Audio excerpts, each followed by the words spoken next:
Je vais commencer d'abord par lire une écriture de Frère Branham ici. Quand Dieu pour parler, il utilise des hommes. Frère Branham dit dans la brochure, les dons de Dieu trouvent toujours leur place. Il dit que Dieu utilise des mortels, donc d'autres hommes, pour sauver d'autres hommes. Et donc, quand Dieu envoie un don, quand Dieu envoie un homme, alors il faut que ceux qui écoutent et ceux qui reçoivent ce don et qui l'écoutent, il faut qu'ils aient la révélation, la connaissance spirituelle qu'il s'agit de Dieu qui se fait connaître à eux, donc au travers d'un ministère, au travers d'un homme, au travers d'un humain. Et de tous les temps, ça a toujours été la manière de Dieu de faire. Dieu, dans sa façon de faire, a toujours utilisé un homme afin d'aider, afin de guérir, afin de délivrer, afin d'élever, de bénir, afin de sauver d'autres personnes. C'est comme ça que Dieu agit et c'est comme ça que Dieu fait. Voilà pourquoi il faudrait que les gens aient la révélation. Il faudrait que les gens aient cette connaissance-là afin d'arracher au mieux la bénédiction qui vient de la part du Seigneur. Frère Branham dit qu'un ministère qui n'est pas cru ne sert à rien. Alléluia. C'est-à-dire qu'un ministère, un temps, ne peut être bénéfique pour les gens que lorsque ces gens-là l'acceptent, le reçoivent et croient en cela. Est-ce que quelqu'un peut dire amen? C'est en cela que ce ministère ou ce don peut être bénéfique. Ce n'est qu'en ce moment que vous pouvez voir le côté surnaturel, le côté surhumain de ce don ou de ce ministère-là. Est-ce que quelqu'un est là? Vous allez voir qu'il n'y a aucune personne sur la terre, depuis Adam jusqu'à aujourd'hui, qui a eu une onction supérieure à l'onction de Jésus. Alléluia. Mais pourtant, quand Jésus était là, ce n'est pas tout le monde qui était guéri, tout le monde qui était sauvé. Et pourtant, quand Jésus était là, il y a de ceux-là qui l'ont accepté, il y a de ceux-là qui l'ont rejeté. À ceux-là qui l'ont rejeté, Dieu ne pouvait rien.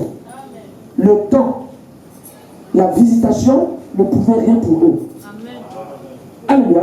À ceux-là qui ont rejeté Jésus, le surnaturel n'existait plus. Malgré que c'était Jésus. Il y avait plus ce côté surnaturel.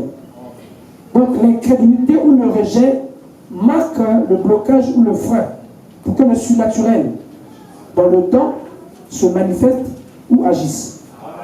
Je vais le faire maintenant. Dans la brochure Apocalypse, livre de Samuel, prêché le 17 juin 1956, je prends le paragraphe 58. Apocalypse, livre de Samuel, 17 juin 1956, paragraphe 58. Le Saint-Esprit dit ceci. Il dit, votre pasteur, lorsqu'il se tient ici, sur l'estrade, en prêchant la parole de Dieu, il est un ange de Dieu. Alléluia. Il est un ange de Dieu pour l'Église. Un ange, c'est qui? Un ange, c'est quelqu'un qui vient de la part du Seigneur. Et Frère Branham nous montre, dans ses enseignements que nous avons cru, qu'il y a des anges célestes et il y a des anges terrestres. Et ici, il s'agit d'un ange terrestre. Il dit, il est un ange de Dieu pour l'Église. Virgule, un messager pour l'Église. Un messager, c'est quelqu'un qui a un message. Un messager, c'est quelqu'un qui est envoyé de la part d'eux. Alléluia. Le messager ne vient pas avec son propre message. Un messager ne vient jamais de sa propre part. Un messager vient toujours de la part de celui qui l'a envoyé. Il dit, il est un ange de Dieu pour l'Église. Un messager pour l'Église. Donc quelqu'un que Dieu envoie pour l'Église. Point.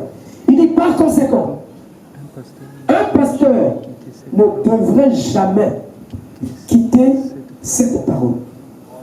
Alléluia.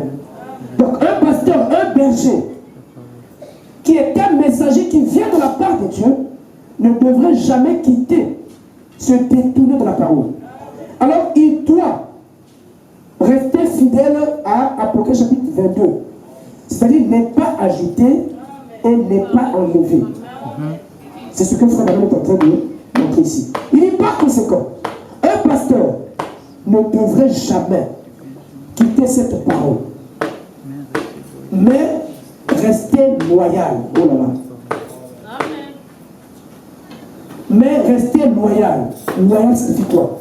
La loyauté, dans la loyauté, il y a la fidélité. Mais il doit rester loyal, il doit rester fidèle. Mais rester loyal, c'est-à-dire fidèle, envers la parole. Est-ce que quelqu'un? Frère Branham montre d'abord ce que c'est qu'un pasteur. Il dit que c'est un ange qui vient de la part de Dieu, c'est un messager, et il explique maintenant pourquoi il est un ange, pourquoi il est messager. C'est parce qu'il doit rester loyal, c'est parce qu'il doit rester fidèle. Je suis ambassadeur, le président m'envoie transmettre un message à un autre président. Il faut que je sois loyal, il faut que je sois fidèle au consigne que le président m'a donné. Alors je dois aller transmettre fidèlement le message. Ce n'est pas parce que le président m'a fait confiance que je vais changer le message du président. Il faut que je sois fidèle à ce que le président m'a dit et je dois aller rapporter à la virgule près ce qu'il m'a dit. Il dit, mais restez loyal envers la parole. Parce que Dieu nourrit à la place du berger. C'est-à-dire que Dieu, pour nourrir, il passe par votre berger. Point. Il dit en effet, le mot pasteur signifie berger. Berger signifie celui qui paie. Berger signifie celui qui nourrit. Berger signifie celui qui prend soin. Berger signifie celui qui traite, celui qui soigne. C'est le rôle d'un berger. Il dit en effet, le mot pasteur signifie berger. Il dit regardez et voyez si cela n'est pas juste. Un pasteur est un berger. Et le Saint-Esprit a fait de lui un surveillant. Est-ce que vous comprenez? Le Saint-Esprit a fait de lui un surveillant. C'est le Saint-Esprit qui fait du berger, qui fait du pasteur un surveillant. Je crois que 90% de la plupart de ceux qui sont ici, ils ont été à l'école. Amen. Qu'est-ce qu'un surveillant? À l'école, comment on appelle? Au collège, au lycée, il y a des surveillants. Qu'est-ce qu'un surveillant? Un surveillant est là pour garder les élèves dans la discipline. Un surveillant est là pour veiller. Un surveillant est là pour protéger. Alléluia. Un surveillant est là pour que le règlement intérieur de l'école soit respecté. Un surveillant est là pour permettre à ce que les élèves qui viennent. Le but et le rôle de l'élève pour aller dans une école, c'est pour aller apprendre, acquérir des connaissances. Donc le rôle d'un surveillant, c'est de veiller à ce que le but pour lequel l'enfant vient à l'école soit atteint, soit accompli. C'est-à-dire acquérir l'éducation, la connaissance. Afin que cet enfant, cet élève progresse dans ses études. C'est ça le rôle d'un surveillant. Donc le surveillant ici, le Saint-Esprit dit que le berger, le pasteur est un surveillant. Alléluia. C'est-à-dire qu'il faut que Dieu aide les gens. Mais Dieu peut aider les gens, c'est ce que je suis en train de dire. Dieu ne peut aider qu'au travers de sa parole. Dieu n'a pas un autre moyen pour aider les gens. Quand quelqu'un s'éloigne de la parole, alors Dieu ne peut pas. Quand vous ajoutez, Dieu ne peut pas. Quand vous rétranchez, Dieu ne peut pas. Vous voyez, le diable s'est levé aujourd'hui au nom de la parole de Dieu pour saper la parole, pour remettre en cause la parole de Dieu. Voulons montrer que le berger ou le pasteur ou les Éphésiens 4 n'ont plus leur place. C'est-à-dire que c'est une grande tristesse de voir les gens qui ont reçu un prophète, commençait à s'éloigner, à s'écarter de la parole. C'est ça qui est arrivé à l'Église catholique. L'Église catholique a enlevé et l'Église catholique a ajouté. Et c'est ce que ce groupe de gens qui ont reçu William Aaron Branham comme prophète, c'est ça qu'ils commencent à faire aujourd'hui. On ne peut pas ajouter, on ne peut pas retrancher. Dieu ne s'arrête jamais. Dieu continue. Donc aujourd'hui, quand un groupe de gens s'élève, vous dites que le pasteur, le berger, les Éphésiens 4 n'ont plus leur place. Il faut écouter les bandes. C'est ça. Pourquoi ça? Si William Aaron Branham était là, c'est-à-dire que là où il est, quand il voit ça, il est malade. C'est ça. Frère Branham est très malade. Parce que quand les gens le disent, ils sont en train de retrancher. Ah oui. Ce n'est pas parce que vous parlez du nom du prophète que Dieu vous agrée. Les pharisiens avaient la Torah, ils avaient Moïse avec eux, mais ils étaient au fond. Ce n'est pas parce qu'ils citaient Moïse qu'ils avaient raison de rejeter la parole. Et quand il n'y a pas de surveillant, toi tu restes en train d'écouter la bande. Ça sera difficile. C'est ça. Ah oui. Ça sera extrêmement difficile. Pour ne pas dire que c'est possible, ça sera difficile. Parce que tu sais, je connais. Le souverain a un rôle. Le berger a un rôle. Et la parole de Dieu elle est vivante. La parole de Dieu n'est pas morte. Il dit que je suis le même hier, aujourd'hui et puis demain. Donc ce que Dieu a fait avec William Aaron Branham de son vivant, c'est ce que Dieu continue à faire. Donc Dieu ne peut pas s'arrêter parce qu'il y a Moïse qui s'est arrêté. Non. Il y a Moïse qui a été retiré, non? Oui. Depuis quand Dieu avait arrêté quand Moïse est mort? Mais il y a eu un homme qui était là, c'était Josué. Dieu a établi Josué et Josué a poursuivi la mission. Dieu ne s'arrête jamais. Donc, les gens, nous avons pris le côté naturel, le côté humain, au lieu de prendre le côté esprit. Et aujourd'hui, quand tu utilises un langage spirituel, un langage divin, les branhamistes ne te comprendront pas. Ils ont du mal à te saisir. Parce qu'ils croient que la parole de Dieu, le message, c'est la personne physique de Branham. Non. La personne physique de Branham n'a rien à voir avec la parole. Amen. Et cette parole n'est pas la parole de William Branham. C'est pas la parole de Frère Branham. Frère Branham est un manteau que Dieu a utilisé pour accomplir la mission jusqu'à un certain niveau. Et quand le grand maître, le chef, il juge bon, il est de bon serviteur. Tu as bien fait ton travail, maintenant là, va te reposer. Celui qui l'a appelé, qui lui a confié la mission, lui a demandé d'aller se reposer. Et c'est ce même chef-là qui continue à confier. Et il dit que le pasteur c'est un berger. Mais nous n'avons pas à nous prévaloir. Mais nous avons à regarder comment William Aaron Branham a marché. Parce que pour nous, c'est un modèle. C'est quelqu'un qui est venu, il a observé Dieu, il a beaucoup aimé Dieu. Il n'a pas voulu, il n'a pas cherché sa propre gloire. Non. Frère Branham a marché à l'image de Jésus. Et Jésus-Christ ne cherchait jamais à être égal au Père. Et Frère Branham ne cherchait jamais la première place. Et ça pour nous c'est un modèle. Quand on voit ce qu'a été ce homme-là, alors nous nous inspirons de lui. Et nous prenons la parole que Dieu a révélée au travers de nous. Et nous marchons avec ça.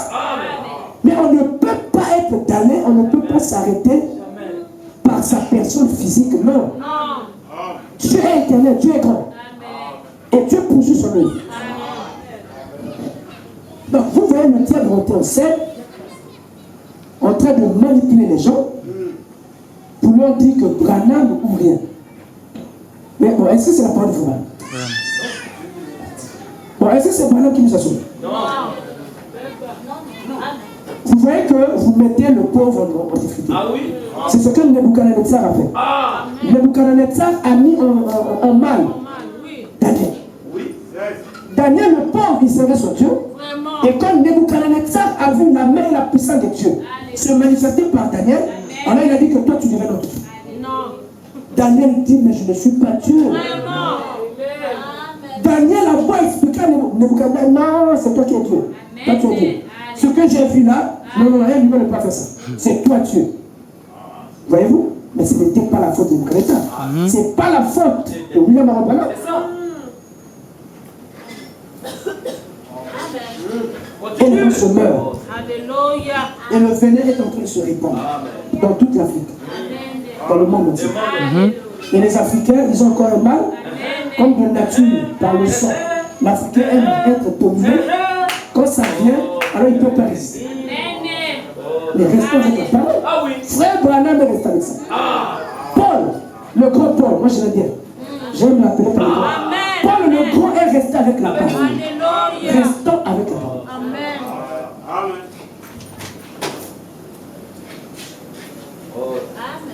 Quand Dieu appelait, il appelait les apôtres. Les apôtres étaient au pied du maître. Alléluia. Le maître était en action. Le maître les enseignait. Et eux, ils étaient là. Mais au fur et à mesure qu'ils ont écouté les enseignements du maître, et que eux aussi, ils ont reçu ce que le maître avait reçu, ça fait quoi? Ça les a fait lever. Eux aussi sont devenus des témoins. Alléluia. Ils sont devenus des témoins. Ils ne sont pas restés là assis. Non. Quand ce que le maître avait est rentré en eux, ils se sont levés, ils sont devenus des témoins. Mais quand nous écoutons la bande et lisons la brochure, quand ce que dit la brochure et la bande s'incarnent en nous, mais qu'est-ce que nous faisons? Mais on se lève, on va aussi témoigner. Mais comment voulez-vous qu'après avoir écouté et qu'après avoir reçu Dieu, que les gens se taisent et que seulement la bande continue à parler? Même l'église catholique ne peut pas croire. Ah oui. Même un vrai Mbounza, les vrais Mbounza ne peuvent pas croire. Je finis ici ma lecture, avant que je me rende dans le repentir. Il dit, en effet, le mot pasteur signifie berger. Regardez et voyez si cela n'est pas juste. Il dit, un pasteur est un berger. Et le Saint-Esprit a fait de lui, pas lui-même, le Saint-Esprit. Et le Saint-Esprit a fait de lui un surveillant sur un troupeau précis. Bon, est-ce qu'on montre les choses? Vraiment. Un homme ne peut pas le voir. Ça c'est Dieu. Ça c'est la divinité. Il dit, Dieu a fait du berger, du pasteur, un surveillant général, non, un surveillant sur un troupeau précis. Il dit sur un troupeau précis. Donc sur les gens que tu connais, sur les gens que tu as enseignés, tu es le surveillant sur ce troupeau-là, pas sur tout le monde. Alléluia. Et c'est ça le berger. Et une brebis doit concevoir, il doit savoir, il doit comprendre que j'ai un surveillant. Parce que j'appartiens à un troupeau précis. Amen. À un troupeau précis. Pour éviter le descendre dans le troupeau. Je finis ici ma lecture. Sur un troupeau précis, virgule, pour le nourrir. Avec quoi? Il dit avec la parole de Dieu. Amen. Voici le conseil du Saint-Esprit que Dieu nous a dit. Et donc, pour que le temps vous soit bénéfique, il faut que vous reconnaissiez ce temps-là. Il faut que vous compreniez les enjeux de ce temps-là. Nombreux ont pensé que aller au ciel, c'était accepter le message, ne plus fumer, ne plus boire, ne plus porter les culottes, et que ça s'arrêtait par là. Alors pourquoi ils disent que nous ne croyons plus, l'âge des églises est passé, mais c'est bon.